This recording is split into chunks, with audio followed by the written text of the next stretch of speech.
সহি মুসলিমের একটি হাদিস। হজরত আবদুল্লাহ ইবনে আব্বাস রাদিয়াল্লাহু তাআলা আনহু বলেন, একদা রাসূল সাল্লাল্লাহু আলাইহি সাল্লাম বসেছিলেন। তখন উপর দিক থেকে একটি আওয়াজ শুনতে পেলেন। এরপর মাথা উঠিয়ে বললেন, এটা আসমানের একটা দরজা, যা আজ খোলা হয়েছে, ইতিপূর্বে কখনো খোলা হয়নি। অতঃপর এক ফেরেশতা অবতরণ করলেন। তখন তিনি বললেন, এ এমন ফেরেশতা যে আজ জমিনে অবতরণ করেছে, আজকের পূর্বে সে কখনো অবতরণ করেনি।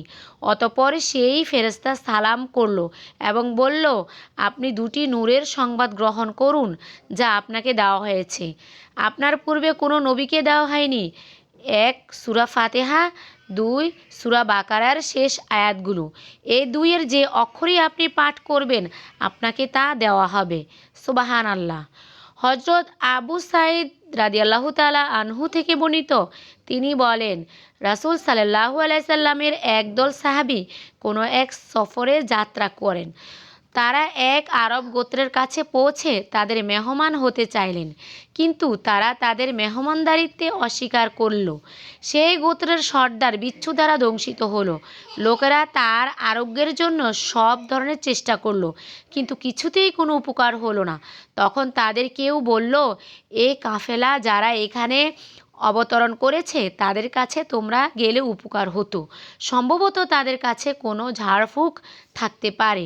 ওরা তাদের নিকট গেল এবং বলল, হে যাত্রী দল, আমাদের সর্দারকে বিচ্ছু দংশন করেছে। আমরা সব রকমের চেষ্টা করেছি, কিন্তু কিছুতেই উপকার হচ্ছে না। তোমাদের কারো কাছে কি কিছু আছে? তাদের সাহাবীদের একজন বললেন, হ্যাঁ, আল্লাহর কসম, আমি ঝাড়ফুঁক করতে পারি। আমরা তোমাদের মেহমানদারি কামনা করেছিলাম, কিন্তু তোমরা আমাদের জন্য মেহমানদারি করনি, কাজে আমি তোমাদের ঝাড়ফুঁক করব না, যে পর্যন্ত না তোমরা আমাদের জন্য পারিশ্রমিক নির্ধারণ করো। তখন তারা এক পাল বকরির শর্তে তাদের সাথে চুক্তিবদ্ধ হলো। তারপর তিনি গিয়ে আলহামদুলিল্লাহি রাব্বিল আলামিন অর্থাৎ সূরা ফাতিহা পড়ে তার উপর ফু দিতে লাগলেন। ফলে সে এমনভাবে নিরাময় হলো যেন বন্ধন থেকে মুক্ত হলো, এবং সে এমনভাবে চলতে ফিরতে লাগলো যেন তার কোনো কষ্টই ছিল না। বর্ণনাকারী বললেন, তারপর তারা তাদের স্বীকৃতি পারিশ্রমিক পুরোপুরি দিয়ে দিল।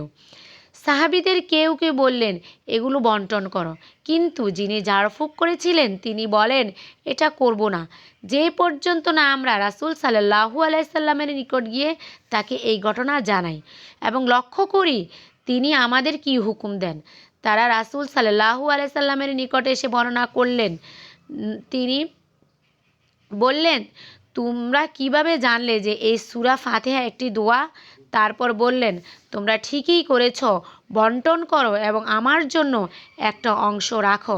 এ বলে রাসূল সাল্লাল্লাহু আলাইহি সাল্লাম হাসলেন।